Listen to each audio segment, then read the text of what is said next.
Hi, my name's Dr. Andrew Carr. I'm here with Rory Medcalf from the Lowy Institute for International Policy. He's a new contributor to our Centre of Gravity Policy series. Rory, thank you for joining us. Thanks, Andrew. You write about the Indo-Pacific in your new paper. This term seems to have kind of burst onto the scene. Where does it come from?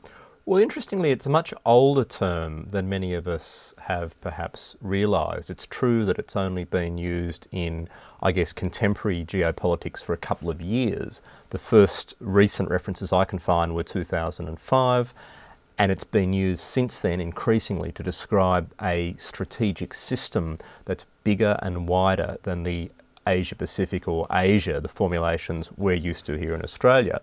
An Indo-Pacific formulation really includes the Indian Ocean, the Western Pacific and the Indian Ocean, and as I'll argue in my presentation and my paper, there are some very strong economic and strategic drivers of that. Just to add though, Andrew, it is actually a much older term. It goes back to about 1850 in ethnography. It's been used in biosciences, and interestingly, it had a short burst of life in geopolitics in the 20th century. But my argument in this paper is that this time it's here to stay. We've started to see the term raised and used by a number of policymakers, especially the Minister for Defence, Stephen Smith. That's right. Do you think Australia's region is the Indo-Pacific? I think a very strong argument can be made that that is a valid definition of our broad region. In the end, there'll be some Indo-Pacific interests we have, some Asia-Pacific interests, some narrowly South Pacific interests, some Asian interests, but I certainly think that it's a bit inaccurate to say that inaccurate to say that Australia's future is the Asian century. It's a bigger horizon than that. It's the Indo-Pacific. We have a two-ocean geography.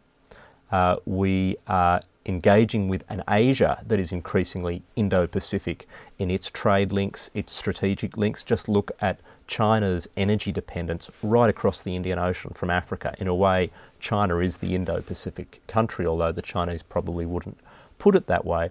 And finally, the US alliance that Australia depends very heavily on and is very closely associated with is pivoting towards Asia, but the Asia it's pivoting towards is clearly the Indo-Pacific. So for all those reasons, I think the term is here for the long haul this time.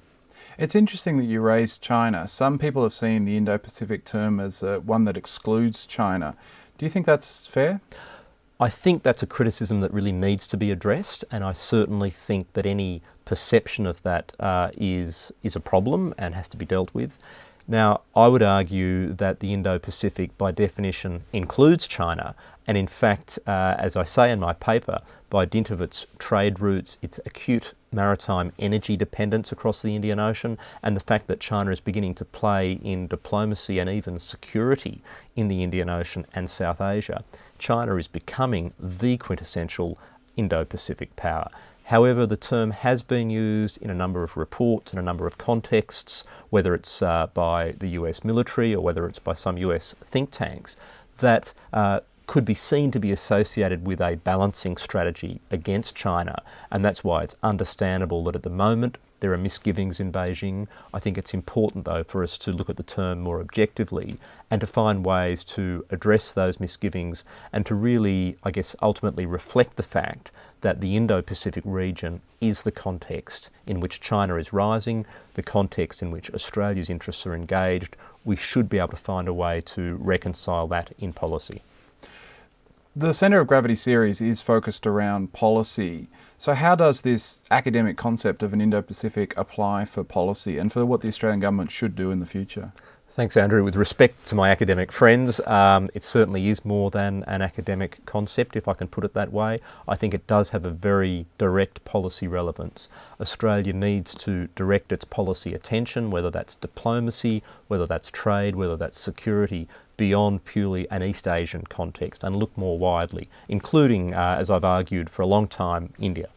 Now, from a strategic point of view or a security point of view, really, the Indo-Pacific concept means that there are too many actors in this super region for there to be effective multilateral architecture where every single country from for example, Mozambique to Peru, is essentially a player. That's unrealistic, and I think many of these countries aren't really contributors in that sense. But the Indo-Pacific does give a very broad canvas for security engagement. And my policy recommendation in my paper is that key countries essentially self-select within this super region based on their capabilities, based on their interests, based on their willingness to shape the rules and play by the rules, and that they select for essentially minilateral arrangements of security cooperation to safeguard the interests we have in common across this region, whether it's energy interests, whether it's fighting transnational threats, or whether it's maintaining a stable balance of power. And some of those arrangements would include China, and some of those arrangements would not include China.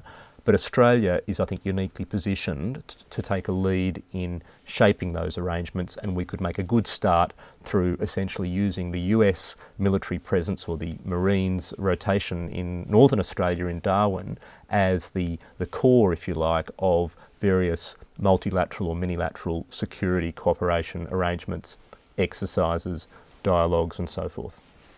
Excellent. Well, thank you very much for your time. The Centre of Gravity series, as you can tell, is a very insightful, very stimulating series of policy papers. We hope you'll find them very interesting. We've selected a number of significant names from Australia and the international region. You can find all the papers, including Rory's on the Indo-Pacific, Tim Huxley's on Australia's defence engagement with Southeast Asia, and more on the Strategic and Defence Studies website. Thank you very much.